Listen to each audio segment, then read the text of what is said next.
उत्तर प्रदेश में एक बार फिर बुलडोजर एक्शन की गूंज सुनाई दे रही है और इस बार निशाने पर है समाजवादी पार्टी के कद्दावर नेता आजम खान का ड्रीम प्रोजेक्ट रामपुर की मौलाना मोहम्मद अली जौहर यूनिवर्सिटी। रामपुर विकास प्राधिकरण ने यूनिवर्सिटी के 40 में से 38 भवनों को अवैध बताते हुए ध्वस्त करने का नोटिस जारी कर दिया है। 15 दिन का अल्टीमेटम मिला है, लेकिन इस नोटिस के आते ही यूपी की राजनीति में भूचाल आ गया है। अखिलेश यादव से लेकर कांग्रेस सांसद इमरान मसूद तक ने सबने योगी सरकार के खिलाफ मोर्चा खोल दिया है। इस बुलडोजर एक्शन की खबर मिलते ही समाजवादी पार्टी के राष्ट्रीय अध्यक्ष अखिलेश यादव का गुस्सा फूट पड़ा। उन्होंने सीधे भारतीय जनता पार्टी और बिना नाम लिए राष्ट्रीय स्वयंसेवक संघ पर तीखा हमला बोला। अखिलेश ने सोशल मीडिया प्लेटफॉर्म एक्स पर लिखा, बीजेपी को शिक्षा में भी सांप्रदायिकता नजर आती है। शिक्षा और नौकरी बीजेपी के एजेंडे में है ही नहीं। बीजेपी अपने अनरजिस्टर्ड संघी साथियों के अवैधानिक भवनों को कब ढहाएगी? जब संघी साथी ही अपंजीकृत हैं तो उनके भवन कार्यालय कैसे जायज होंगे? अखिलेश के बाद सपा प्रवक्ता फकरुल हसन चांद ने भी सरकार को घेरा। उन्होंने एक बड़ा सवाल खड़ा करते हुए पूछा, भाजपा सरकार बताए कि Lucknow university, Allahabad university, BHU, AMU और केजीएमयू में से किस विश्वविद्यालय का नक्शा पास है? चुनाव नजदीक आते ही आजम खान का नाम जुड़ने से सरकार को सारे नियम कानून याद आते हैं। उन्होंने दावा किया कि अन्याय करने वाली सरकार जल्द जाने वाली है। आपको बता दें, रामपुर विकास प्राधिकरण ने 15 जुलाई को यह नोटिस जारी किया है। आजम खान की पत्नी डॉक्टर तंजीम फातिमा ने खुद इस बात की पुष्टि की है कि उन्हें निर्माण ध्वस्त करने के लिए 15 दिन का समय दिया गया है।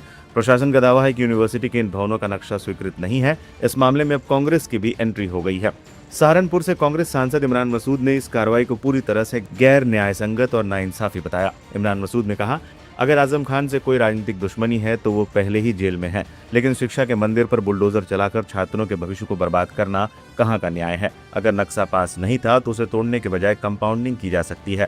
अगर सरकार को आजम खान से दिक्कत है तो वो खुद इस यूनिवर्सिटी का संचालन अपने हाथों में ले ले, लेकिन इसे तोड़े नहीं। इमरान मसूद ने यह भी साफ किया कि इस मुद्दे को सिर्फ मुसलमानों से जोड़कर नहीं देखा जाना चाहिए। ये देश के युवाओं के भविष्य का सवाल है। उन्होंने सीधे देश की न्यायपालिका से अपील की कि सुप्रीम कोर्ट और हाई कोर्ट इस मामले का स्वतः संज्ञान ले और छात्रों के हितों की रक्षा करे। इस पूरे मामले में बीजेपी की ओर से भी प्रतिक्रिया आनी शुरू हो गई है। राज्य के डिप्टी सीएम ब्रजेश पाठक ने कहा, राज्य में कानून के हिसाब से ही काम होगा और हो रहा है। आजम खान की जौहर यूनिवर्सिटी पर बुलडोजर चलेगा। 40 में से 38 कमरे मैंने भी देखा है। हमारी सरकार की प्रतिबद्धता लाइन ऑर्डर मेंटेन करने को लेकर है और हर स्थिति में कानून व्यवस्था मेंटेन रहे, कहीं कोई अवैध काम न हो, इसको सुनिश्चित करेंगे। जो लोग प्रजातंत्र को, लोकतंत्र को अपनी ठोकर पर रखते थे, आज उन्हें इस प्रजातंत्र और लोकतंत्र की ताकत समझ में आ रही है। कानून व्यवस्था से ऊपर कोई भी नहीं है। यह माननीय योगी जी के नेतृत्व में इस प्रदेश ने देखा है और जो भी कार्रवाई की जा रही है न्याय संगत की जा रही है, विधि के अनुसार की जा रही है और जो भी जिसने भी आम आदमी की गाढ़ी कमाई को लूटने का काम किया है उस पर कार्रवाई होगी और निश्चित होगी। यही हमारे योगी जी के सुशासन का मॉडल है।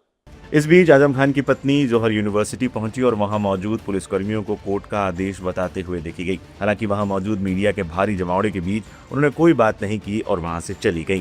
सब आप लोगों को मालूम है, अखबारों में सब आ गया है जी, बस और मुझे कुछ नहीं करना। तो क्या आप यूनिवर्सिटी की तरफ से क्या स्टेप उठाया जा रहा है? कुछ 38 भवन टूटने के आदेश हो गए, 38 भवन टूटने के आदेश हो गए, क्या मानती हैं? नहीं, कुछ नहीं मानती हूँ। अभी 15 दिन का टाइम दिया गया है हमें। तो क्या कोर्ट जाएंगे?